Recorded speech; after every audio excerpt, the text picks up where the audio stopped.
ನಮಸ್ಕಾರ, ನನ್ನ ಹೆಸರು ರೋಹನ್ ಭರತ್ಚಂದ್ರ. ಇವತ್ತಿನ ವಿಡಿಯೋ ಚುನಾವಣೆ ಬಳಿಕ ಮಾರುಕಟ್ಟೆ ಪುನಃ ಮೇಲಕ್ಕೆ, FII ಮತ್ತಷ್ಟು ಹೂಡಿಕೆ. ಒಂದು ನ್ಯೂಸ್ ರಿಪೋರ್ಟ್ ಬಂದಿದೆ.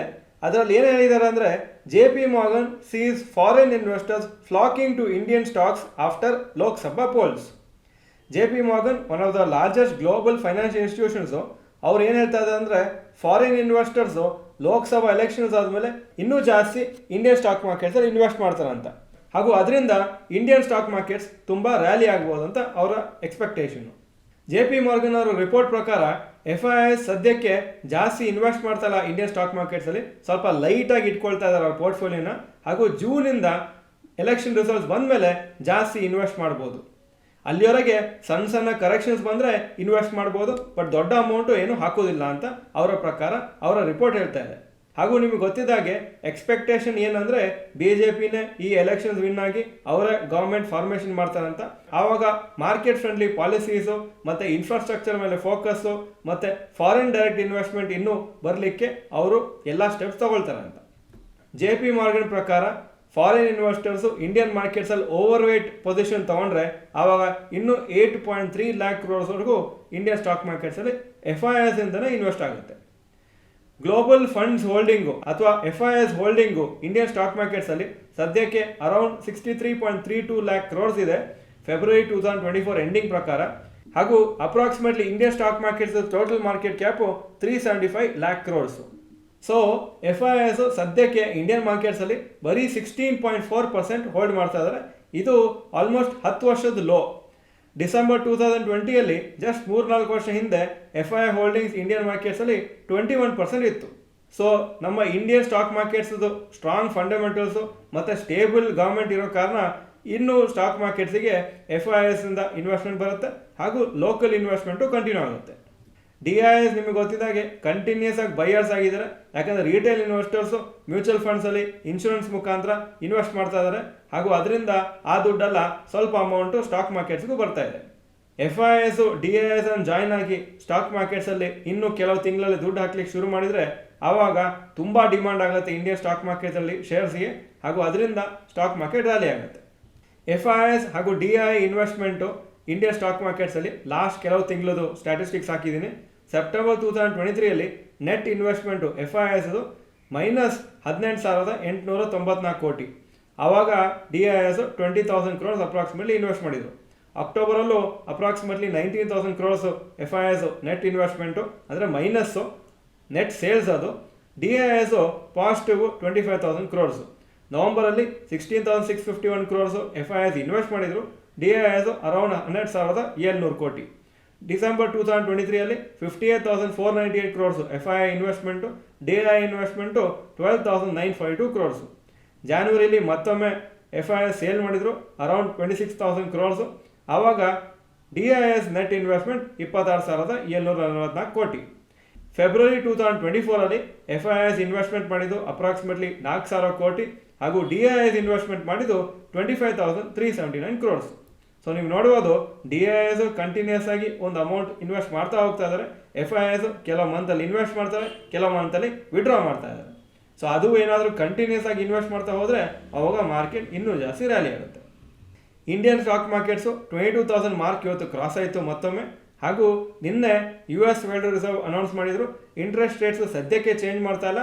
ಆದರೆ ನಮ್ಮ ಪ್ಲ್ಯಾನ್ ಏನಂದರೆ, ಜೂನಿಂದ ನಾವು ಇಂಟ್ರೆಸ್ಟ್ ರೇಟ್ಸನ್ನು ಕಟ್ ಮಾಡೋ ಒಂದು ಪ್ಲ್ಯಾನ್ ಇದೆ. ಹಾಗೂ ಡಿಸೆಂಬರ್ 2024 ಎಂಡಿಂಗ್ ಅಷ್ಟರೊಳಗೆ ನಾವು 3 ಸತಿ ಇಂಟ್ರೆಸ್ಟ್ ರೇಟ್ಸನ್ನು ಕಟ್ ಮಾಡ್ಬೋದು ಅಂತ. ಇಂಟ್ರೆಸ್ಟ್ ರೇಟ್ ಕಮ್ಮಿ ಆಗ್ತಾ ಇದ್ದಾಗೆ ಆವಾಗ ಏನಾಗುತ್ತೆ, FIIs ಎಸ್ಪೆಷಲಿ US ಇಂದ ದುಡ್ಡನ್ನು ಅಲ್ಲಿ ಬಾರೋ ಮಾಡಿಕೊಂಡು ಇಂಡಿಯನ್ ಸ್ಟಾಕ್ ಮಾರ್ಕೆಟ್ಸ್ ಮತ್ತು ಗ್ಲೋಬಲ್ ಸ್ಟಾಕ್ ಮಾರ್ಕೆಟ್ಸಲ್ಲಿ ಇನ್ವೆಸ್ಟ್ ಮಾಡ್ತಾರೆ. ಯಾಕಂದರೆ ಕಮ್ಮಿ ರೇಟಿಗೆ ಲೋನ್ ತೊಗೊಳ್ತಾರೆ, ಇಲ್ಲಿ ಜಾಸ್ತಿ ರಿಟರ್ನ್ಸ್ ಬರೋ ಒಂದು ಎಕ್ಸ್ಪೆಕ್ಟೇಷನಿಂದ. ಸೊ ಈಗಿನ ಸಿಚುವೇಶನ್ ನೋಡ್ತಾ ಇದ್ದಾಗೆ ಮೋಸ್ಟ್ ಪ್ರಾಬ್ಲಿ ಎಲೆಕ್ಷನ್ ರಿಸಲ್ಟ್ ಬಂದ ಮೇಲೆ FII ಇನ್ವೆಸ್ಟ್ಮೆಂಟ್ ಜಾಸ್ತಿ ಆಗ್ಬೋದು. ಹಾಗೂ ಅದರಿಂದ ರ್ಯಾಲಿ ಆಗ್ಬೋದು ಅಂತ ಎಲ್ಲರದ್ದು ಎಕ್ಸ್ಪೆಕ್ಟೇಷನ್ ಇದೆ. ಸ್ಟಾಕ್ ಮಾರ್ಕೆಟ್ಸಲ್ಲಿ ಪ್ರಾಫಿಟ್ ಮಾಡಬೇಕಂದ್ರೆ ಡಿಸಿಪ್ಲಿನ್, ಪೇಷನ್ಸ್, ಮೆಂಟಲ್ ಸ್ಟ್ರೆಂತ್ ಹಾಗೂ ನಾಲೆಜ್ ಇರಬೇಕು. ಹಾಗೂ ನೀವು ನೆಕ್ಸ್ಟ್ 20 yearsಲ್ಲಿ ಪ್ರಾಫಿಟ್ ಮಾಡಬೇಕಂದ್ರೆ ನಿಮ್ಮ ನಾಲೆಜು ಪರ್ಫೆಕ್ಟ್ ಆಗಿರಬೇಕು. ಸುಮಾರು ಜನ ಏನು ಮಾಡ್ತಾರೆ ಅಂದರೆ, ಅವ್ರಿಗೆ ಸ್ಟಾಕ್ ಮಾರ್ಕೆಟ್ ಎಲ್ಲ ಗೊತ್ತು ಅಂತ ಇನ್ವೆಸ್ಟ್ ಮಾಡ್ತಾರೆ. ಸ್ವಲ್ಪ ವರ್ಷ ಆದಮೇಲೆ ಅಥವಾ ಸ್ವಲ್ಪ ತಿಂಗಳಾದ್ಮೇಲೆ ಗೊತ್ತಾಗುತ್ತೆ, ನಾನು ಕರೆಕ್ಟಾಗಿ ಇನ್ವೆಸ್ಟ್ ಮಾಡಿಲ್ಲ, ತಪ್ಪು ಮಾಡಿದ್ದೀನಿ, ಲಾಸ್ ಆಗ್ತಾ ಇದೆ, ಕೆಲವು ಶೇರ್ದು ಕರೆಕ್ಟ್ ಇಲ್ಲ ಅಂತ. ಸೊ ಆದಷ್ಟು ಬೇಗ ಇದು ನೀವು ಅರ್ಥ ಮಾಡಿಕೊಂಡ್ರೆ, ಒಂದು ಕ್ಲಾಸ್ ಮುಖಾಂತರ ನೀವು ಎಲ್ಲ ಅರ್ಥ ಮಾಡಿಕೊಂಡ್ರೆ ಅದು ಈಸಿ ಆಗುತ್ತೆ. ಸುಮಾರು ಜನ ಇನ್ನೊಂದು ಏನು ಮಿಸ್ಟೇಕ್ ಮಾಡ್ತಾರೆ ಅಂದರೆ, ಸ್ಟಾಕ್ ಮಾರ್ಕೆಟ್ ದುಡ್ಡು ಹಾಕಬೇಕಂತಿದೆ, ಆದರೆ ಕಾನ್ಫಿಡೆನ್ಸ್ ಇರೋದಿಲ್ಲ, ಯಾಕಂದರೆ ನಾಲೆಜ್ ಸಫಿಷಿಯೆಂಟ್ ಆಗಿರೋದಿಲ್ಲ.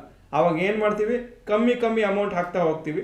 ಹಾಗೂ ಲಾಸ್ಟಲ್ಲಿ ಸ್ಟಾಕ್ ಮಾರ್ಕೆಟ್ ಚೆನ್ನಾಗಿ ಡೆವಲಪ್ ಆಗಿರ್ತದೆ, ಚೆನ್ನಾಗಿ ಅಪ್ರಿಷಿಯೇಟ್ ಆಗಿರ್ತದೆ, ಆದರೆ ನಮ್ಮ ಇನ್ವೆಸ್ಟ್ಮೆಂಟ್ ಸ್ಟಾಕ್ ಮಾರ್ಕೆಟಲ್ಲಿ ತುಂಬ ಕಮ್ಮಿ ಹಾಕಿರ್ತೀವಿ. ಅದಕ್ಕೋಸ್ಕರನೇ ನಮ್ಮ ಫೈನಲ್ ಅಮೌಂಟು ಅಷ್ಟು ಜಾಸ್ತಿ ಇರೋದಿಲ್ಲ. ಸೊ ನೀವು ಚೆನ್ನಾಗಿ ಪ್ರಾಫಿಟ್ ಮಾಡಬೇಕಂದ್ರೆ ಇನ್ವೆಸ್ಟ್ಮೆಂಟು ಚೆನ್ನಾಗಿರಬೇಕು, ಆವಾಗ ಒಂದು ದೊಡ್ಡ ಅಮೌಂಟು ನೀವು ಪಡಿಬೋದು. ಇಲ್ಲಾಂದ್ರೆ ಏನಾಗುತ್ತೆ, ನೀವು ಸ್ಮಾಲ್ ಅಮೌಂಟಿಗೆ ರಿಟರ್ನ್ಸ್ ಚೆನ್ನಾಗಿ ಬರ್ಬೋದು, ಬಟ್ ಫೈನಲ್ ಅಮೌಂಟು ಅಷ್ಟು ಜಾಸ್ತಿ ಇಲ್ಲದೆ ಇರ್ಬೋದು. ಸುಮಾರು ಜನ ಇನ್ನೊಂದು ಮಿಸ್ಟೇಕ್ ಏನು ಮಾಡ್ತಾರೆ ಅಂದರೆ, ಆವಾಗ ಕರೆಕ್ಷನ್ ಬರುತ್ತೆ, ಆ ಕರೆಕ್ಷನ್ ಬಂದಮೇಲೆ ನಾನು ದುಡ್ಡು ಹಾಕ್ತೀನಿ ಅಂತ ಎಕ್ಸ್ಪೆಕ್ಟ್ ಮಾಡ್ತಾ ಇರ್ತಾರೆ. ಕರೆಕ್ಷನ್ನು ತುಂಬ ಜಾಸ್ತಿ ಬರೋದು ರೇರ್. 5-10% ಸ್ಟಾಕ್ ಮಾರ್ಕೆಟ್ ಬೀಳೋದು ಕಾಮನ್, ಆದರೆ 20-30% ಸ್ಟಾಕ್ ಮಾರ್ಕೆಟ್ ಬೀಳೋದು once in few years, once in 5 years 10 years. So ಅದಕ್ಕೋಸ್ಕರ ದೊಡ್ಡ ಕರೆಕ್ಷನ್ಗೆ ವೇಟ್ ಮಾಡೋಕ್ಕೆ ಹೋಗಬೇಡಿ. ನೀವು ಆವಾಗ SEP ಮಾಡ್ತಾ ಹೋಗಿ ಎವ್ರಿ ಮಂತು, ಹಾಗೂ ಲಂಸಮ್ ಅಮೌಂಟ್ ಇದ್ರೂ ಸ್ವಲ್ಪ ಹಾಕ್ತಾ ಹೋಗಿ. ನೀವು ಯಾವುದೋ ಒಂದು ಪರ್ಟಿಕ್ಯುಲರ್ ಟೈಮ್ ಬರ್ತದೆ ಆವಾಗ ಮಾತ್ರ ಹಾಕ್ತೀನಿ ಅಂತ ಹೇಳೋದು ಅಷ್ಟು ಒಳ್ಳೆ ಒಂದು ಐಡಿಯಾ ಅಲ್ಲ. ಹಾಗೂ ಸುಮಾರು ಜನ ಏನು ಮಾಡ್ತಾರೆ, ನಾವು ಆ ಟೈಮಲ್ಲಿ ಎಲ್ಲಿ ಸ್ಟಾಕ್ ಮಾರ್ಕೆಟ್ ಹಾಕ್ತಾ ಇರೋ ಟೈಮಲ್ಲಿ ಬ್ಯಾಂಕ್ FDಲಿ ಇರ್ತದೆ, ಆ ಬ್ಯಾಂಕ್ FDಲಿ ಸಫಿಷಿಯೆಂಟ್ ರಿಟರ್ನ್ಸ್ ಬರೋದಿಲ್ಲ, ಇನ್ಫ್ಲೇಷನಿಂದ ಅಮೌಂಟ್ ವ್ಯಾಲ್ಯೂ ಕಮ್ಮಿ ಆಗ್ತಾ ಹೋಗುತ್ತೆ, ಹಾಗೂ ಸ್ಟಾಕ್ ಮಾರ್ಕೆಟಲ್ಲೂ ಆ ದುಡ್ಡು ಹಾಕಿರೋದಿಲ್ಲ. ಸೊ ವೆರಿ ಇಂಪಾರ್ಟೆಂಟ್, ಬೆಟರ್ ಸ್ವಲ್ಪ ಬೇಗನೆ ಸ್ಟಾಕ್ ಮಾರ್ಕೆಟ್ ಹಾಕಿದ್ರು, ನೀವು ಹಾಕಿದ ಮೇಲೆ ಮಾರ್ಕೆಟ್ ಸ್ವಲ್ಪ ಬಿದ್ದರೂ ಪರವಾಗಿಲ್ಲ, ಸ್ವಲ್ಪ ನಿಮ್ಮ ರಿಟರ್ನ್ಸ್ ಕಮ್ಮಿ ಆದರೂ ಪರವಾಗಿಲ್ಲ, ಲಾಂಗ್ ಟರ್ಮಲ್ಲಿ ಅದು ಸರಿಯಾಗುತ್ತೆ. But better than keeping in FD and waiting ಯಾವಾಗ ಒಂದು ಒಳ್ಳೆ ಮುಹೂರ್ತ ಬರುತ್ತೆ ಸ್ಟಾಕ್ ಮಾರ್ಕೆಟಿಗೆ ಹಾಕಲಿಕ್ಕೆ. ಸೊ ಈ ಮುಹೂರ್ತ ಯಾವತ್ತೂ ಇಟ್ಕೋಬೇಡಿ, ಶುರು ಮಾಡಬೇಕು ಆದಷ್ಟು ಬೇಗ, ಆದಷ್ಟು ನೀವು ಇನ್ವೆಸ್ಟ್ ಮಾಡ್ತಾ ಹೋಗಿ ನಿಮ್ಮ ಕೆಪಾಸಿಟಿಗೆ ಅನುಗುಣವಾಗಿ. ನಾವು ನಮ್ಮ ಲೈವ್ ಕ್ವಶನ್ ಆನ್ಸರ್ ಸೆಷನಲ್ಲಿ ನೋಡ್ತಾ ಇರ್ತೀವಿ, ಕೆಲವು ಸತಿ ನಾವು ಫಂಡಮೆಂಟಲ್ ಆನ್ಸರ್ಸ್ ಮಾಡ್ಲಿಕ್ಕೆ ಗೊತ್ತು ಅಂತ ಹೇಳಿ ಮತ್ತೆ ಒಂದು ಲಿಸ್ಟ್ ಆಫ್ ಸ್ಟಾಕ್ಸ್ ಹಾಕ್ತಾರೆ.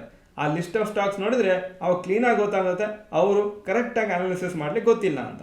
ಸೊ ಆದಷ್ಟು ನಿಮಗೆ ಗೊತ್ತಿಲ್ಲ ಅಂದರೆ ಎಕ್ಸೆಪ್ಟ್ ಮಾಡೋದು ಬೆಟ್ರು, ಆವಾಗ ಹೊಸ ತಿಳ್ಕೊಳಕ್ಕಾಗತ್ತೆ, ಹೊಸ ನೀವು ನಾಲೆಜ್ ಪಡೀತೀರಿ. ನನಗೆ ಎಲ್ಲ ಗೊತ್ತಿರುವಾಗ ನಾಲೆಜ್ ಪಡೆಯೋದು ಕಷ್ಟ ಆಗುತ್ತೆ. ನಾಲೆಜು ನೀವು ನಮ್ಮ ಯೂಟ್ಯೂಬ್ ವೀಡಿಯೋಸಿಂದ ಇರ್ಬೋದು, ಅಥವಾ ನಮ್ಮ ಆನ್ಲೈನ್ ಕೋರ್ಸ್ ಮುಖಾಂತರ ಇರ್ಬೋದು, ಆದರೆ ನಾಲೆಜ್ ಪಡೆಯೋದು ಇಂಪಾರ್ಟೆಂಟು. ಆ ನಾಲೆಜಿಂದನೇ ನೀವು ದುಡ್ಡು ಮಾಡ್ತೀರಿ. ಅದಕ್ಕೆ ಹೇಳ್ತೀವಿ, ಲರ್ನ್ ಮಾಡಬೇಕು ಮತ್ತು ಅರ್ನ್ ಮಾಡಬೇಕು. ಲರ್ನಿಂಗ್ ಇಲ್ಲದೆ ನಾನೇನೋ ಇನ್ವೆಸ್ಟ್ ಮಾಡ್ತೀನಿ ಅರ್ನ್ ಆಗ್ಬಿಡ್ತದೆ ಅಂತ ತಿಳ್ಕೊಳ್ಳೋದು ತಪ್ಪಾಗುತ್ತೆ, ಯಾಕಂದರೆ ಅಷ್ಟು ಈಸಿಯಾಗಿ ಸ್ಟಾಕ್ ಮಾರ್ಕೆಟಲ್ಲಿ ದುಡ್ಡು ಮಾಡಲಿಕ್ಕೆ ಆಗೋದಿಲ್ಲ. ಈ ವಿಡಿಯೋ ಚೆನ್ನಾಗಿದ್ರೆ ಲೈಕ್ ಬಟನ್ ಪ್ರೆಸ್ ಮಾಡಿ, ಹಾಗೂ ನಿಮ್ಮ ಟೋಟಲ್ ಆಸ್ತಿಯಲ್ಲಿ ಸ್ಟಾಕ್ ಮಾರ್ಕೆಟ್ ಇನ್ವೆಸ್ಟ್ಮೆಂಟ್ ಎಷ್ಟು ಪರ್ಸೆಂಟೇಜ್ ಇದೆ, 10%, 20%, 50%, ಅದು ಎಷ್ಟು ಅಂತ ಕಮೆಂಟ್ ಸೆಕ್ಷನಲ್ಲಿ ಹಾಕಿ. ಈ ವಿಡಿಯೋ ನಿಮ್ಮೆಲ್ಲ ಫ್ರೆಂಡ್ಸ್ಗೂ ಶೇರ್ ಮಾಡಿ, ಹಾಗೂ ನಮ್ಮ ಚಾನಲ್ಗೆ ಸಬ್ಸ್ಕ್ರೈಬ್ ಮಾಡಲಿಲ್ಲ ಅಂದರೆ subscribe button bell icon press ಮಾಡಿ. ವಿಡಿಯೋ ನೋಡೋದಕ್ಕೆ ಧನ್ಯವಾದಗಳು. ನಮಸ್ಕಾರ.